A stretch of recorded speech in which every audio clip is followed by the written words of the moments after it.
So, in today's video, I'm going to talk about generally why stock screeners do not work. And the reason for this is quite simple in the sense that if it's visible, everyone else can also see it. Everyone else is also using screeners.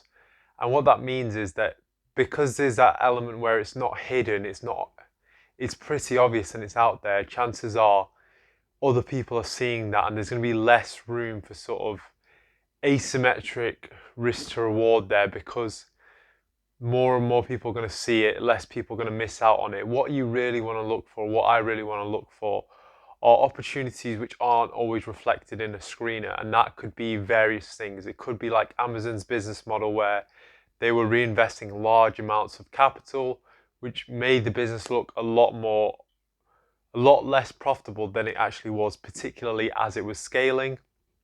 It could be a turning point within the business. It's perhaps it's an insurance company that's new and it's not had enough data, not had a large enough data set to work with, and potentially as sort of those new policies age and they're able to get some accretive sort of pricing on those policies, that may be able to drive essentially the business back into profitability.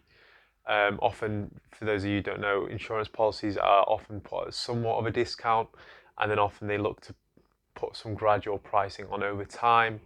That's a pretty common tactic within the industry. What that does mean is that you're not necessarily making any money on the first couple of years of having that policy there, and also your data set might not be good, because you don't have enough data to see sort of what's historically been performing and what's sort of been performing poorly in terms of paying out a lot of claims. Other things that you may want to look at is sort of, has there been any changes to management? Has there been any changes to the assets in the business model?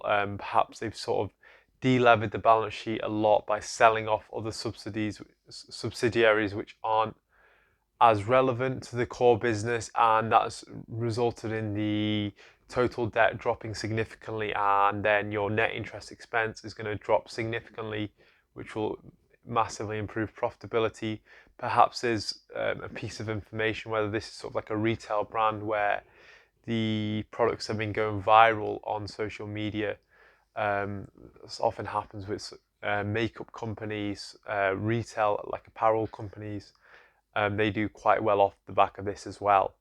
So it's something to take into account, and all these sort of factors won't necessarily translate into a screener, and as a result, the opportunity is less likely to be discovered by others. And when you do sort of stumble on it, or whoever does, they will have a greater risk to reward skew there. And I think that's sort of the reason why you see like the best investors constantly reading. You see Warren Buffett, he used to read 4,000 pages of Moody's manuals per year, if not more. He'd just be sat there 12 hours a day just reading Moody's manuals. You have the likes of Monish Pabrai, who's a massive fan of Value Investors Club. He goes back quite a few years just to look at ideas which still may be relevant today. You have the likes of Li Lu, who's a big fan of sort of reading online as well, and really understanding sort of a large array of businesses where you can sort of stumble into these opportunities. Even Buffett's done it recently with a Japanese company handbook, where he read through it and really picked out opportunities that were there, even though the size that he was playing at may not necessarily be relevant to the size of, in terms of his available funds, relative to the size of some of these Japanese businesses.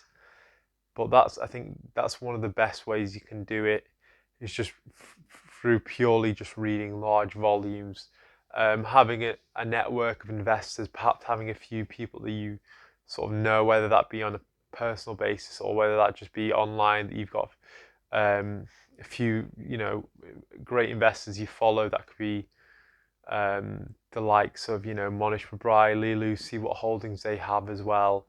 They are disclosed through filings. That's generally the way I go about it anyway. It's the reason why I'm not too big of a fan of screeners. I do occasionally find things here and there, but a lot of the time the ship's sailed by then. if it's pulling through really well on the numbers, like if they've just had two amazing quarters of 50% revenue growth and the net income has risen significantly and the price earnings seems moderate, I bet you a lot of the time the ship has not necessarily always sailed, but the opportunity has to a large extent sort of risen already, because it's at the end of the day, stock screeners are sort of backwards looking, and that's why I sort of prefer to do a large vast of reading. Now, if you're interested, what could you sort of look into? Well, the Moody's manual isn't really a thing anymore, but there are sort of online equivalents. I'd also suggest going through Valley Investors Club. That's a curated list of sort of semi-professional, professional investors, or amateur investors and professional investors who've been curated and approved. 1 in 12 investors are approved in terms of applications, and that means that you're reading a list of investment ideas from generally above average investors, and those ideas you can often find sort of gems in the rough, and can often present pretty decent opportunities. I've read through quite a few myself. I have seen quite a number of interesting ideas, and potentially it might not even be that one individual company, but potentially the sector, or you find out insights which you can carry over. But that's generally why I don't rely on screeners too much and more prefer to do a larger volume of reading. If you've got any questions, let me know. Thanks for listening.